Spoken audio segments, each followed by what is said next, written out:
প্রিয় অংশগ্রহণকারী, IT entrepreneurship কোর্সে সবাইকে স্বাগত। এই মডিউল থেকে আমরা গুরুত্বপূর্ণ দেশীয় আইটি স্টার্টআপ সমূহের কেস স্টাডি সম্পর্কে বিস্তারিত জানব।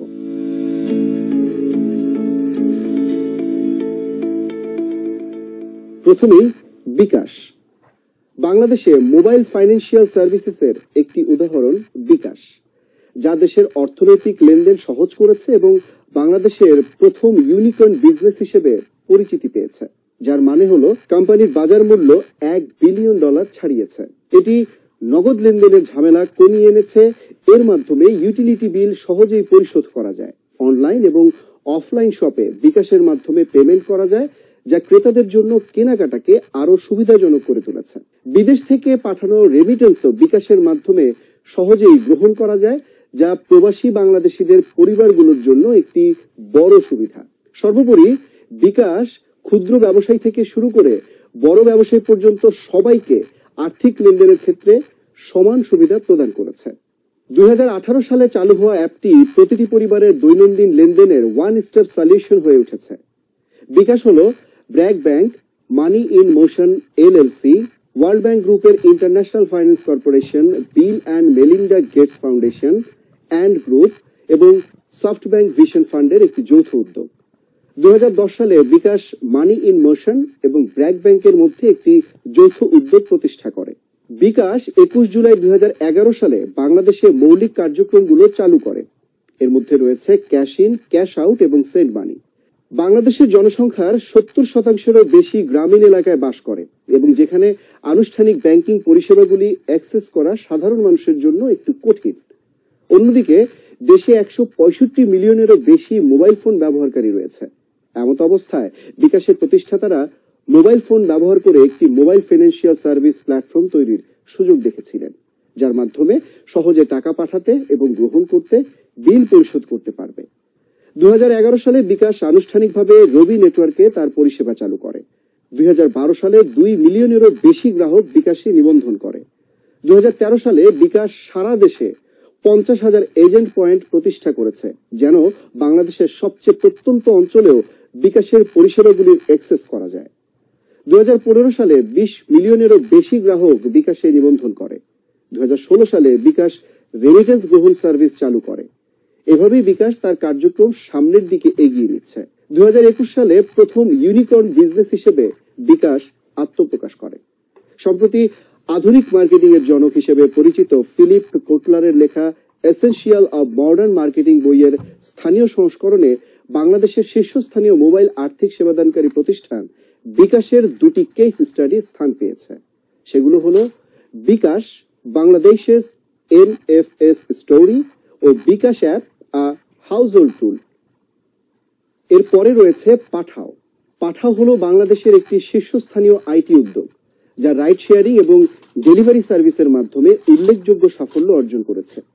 এটি একটি জনপ্রিয় মোবাইল অ্যাপ্লিকেশন ভিত্তিক সেবা, যা ব্যবহারকারীদের যাতায়াত এবং পণ্য পরিবহন সহজতর করেছে। রাইড শেয়ারিং, ডেলিভারি সার্ভিস, পাঠাও কার্গো, পাঠাও হেলথ হলো এদের প্রদেয় সার্ভিস সমূহ। অক্টোবর 2015 সালে প্রতিষ্ঠিত একটি ছোট অপারেশন থেকে কোম্পানিটি গত কয়েক বছরে বাংলাদেশের সবচেয়ে গুরুত্বপূর্ণ রাইড হেলিং কোম্পানিগুলোর মধ্যে একটি হয়ে উঠেছে। পাঠাও প্রতিষ্ঠাতা এবং সিইও হলেন হুসেইন এম ইলিয়াস। হুসেইন এম ইলিয়াসের মতে পাঠাও একটি ধারণা হিসেবে শুরু হয়েছিল, পরবর্তীতে একটি ছোট উদ্যোগ হিসেবে যাত্রা শুরু করে। শুরুতে মাত্র 5টি বাইক ছিল তাদের। একটি এক্সেল শিটে রাইডের সময়সূচি রেকর্ড করা হতো। প্রথমে এটি ছিল সম্পূর্ণ ম্যানুয়াল অপারেশন। তারপর 2016 সালের ডিসেম্বর মাসে যখন অ্যাপ চালু হলো, তখন ধীরে ধীরে সবকিছু বদলে যায়। তখন প্রতিষ্ঠানটিতে প্রায় 30 জন কর্মী ছিল। বর্তমানে পাঠাওতে 500 জন লোক কাজ করছে। ঢাকা, চট্টগ্রাম এবং সিলেটে প্রতিষ্ঠানটি তাদের কার্যক্রম পরিচালনা করছে। এরপরেই রয়েছে শিখো। শিখো একটি এডুটেক স্টার্টআপ, যা শিক্ষার্থীদের জন্য অনলাইন লার্নিং প্ল্যাটফর্ম হিসেবে কাজ করে। শাহিদ চৌধুরী এবং জিশান জাকারিয়া 2019 সালে শিখো প্রতিষ্ঠা করেছিলেন। শিখো তার প্রথম অ্যাপটি 2020 সালে চালু করেছিল। তাদের প্রথম কোর্সটি ছিল ক্লাস 9-10 এর সাধারণ গণিতের সম্পূর্ণ সিলেবাসের উপর, যেটি সম্পূর্ণরূপে তাদের নিজস্ব খরচে একটি MVP হিসেবে তৈরি করা হয়েছিল। 700 মিনিটের এই কোর্সে 105টি অ্যানিমেটেড ভিডিও, 65টি বোর্ড ভিত্তিক পরীক্ষা এবং মক পরীক্ষা, প্রায় 4000টি প্রশ্নের সমাধান, 315টি কুইজ এবং 1000টিরও বেশি স্মার্ট নোট ছিল। 2020 সালের জুনে শাহির এবং জিশানের venture capital firm Learn Capital Summit গ্রুপের পরিচালক আদিবা খানের কাছ থেকে প্রিসিড রাউন্ডে $1 মিলিয়ন তহবিল পেতে সক্ষম হয়েছিল। ডিসেম্বরে দ্বিতীয় প্রিসিড ফান্ডিং রাউন্ডে জুবাইর সিদ্দিকী এবং ফুড পান্ডা বাংলাদেশের ব্যবস্থাপনা পরিচালক আমবেরিন রেজা এই স্টার্টআপকে $1,75,000 প্রদান করেছে। এই তহবিলগুলি শিক্ষার্থীদের কাছে নতুন কোর্স সরবরাহে গুরুত্বপূর্ণ ভূমিকা পালন করেছিল। 2021 সালের জুলাই মাস পর্যন্ত শিখো $1.3 মিলিয়ন সংগ্রহ করেছে।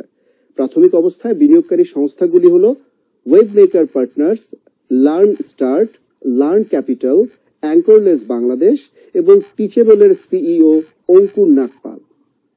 এই বিনিয়োগের ফলস্বরূপ কোম্পানিটি ওয়েব প্ল্যাটফর্ম এবং অ্যাপস তৈরিতে মনোযোগ দেয়, যাতে ব্যবহারকারীরা মোবাইল ফোনের পাশাপাশি ডেস্কটপ এবং ল্যাপটপ ব্যবহার করে শিক্ষা কার্যক্রম সম্পন্ন করতে পারে।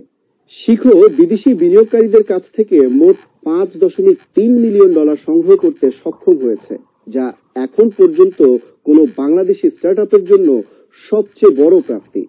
বর্তমানে শিখো অ্যাপ এবং ওয়েব পোর্টালের মাধ্যমে শিক্ষার্থীদের জন্য দুটি সার্ভিস চালু রয়েছে। একটি হলো অ্যানিমেটেড পাঠ এবং অন্যটি হলো অনলাইন কোচিং।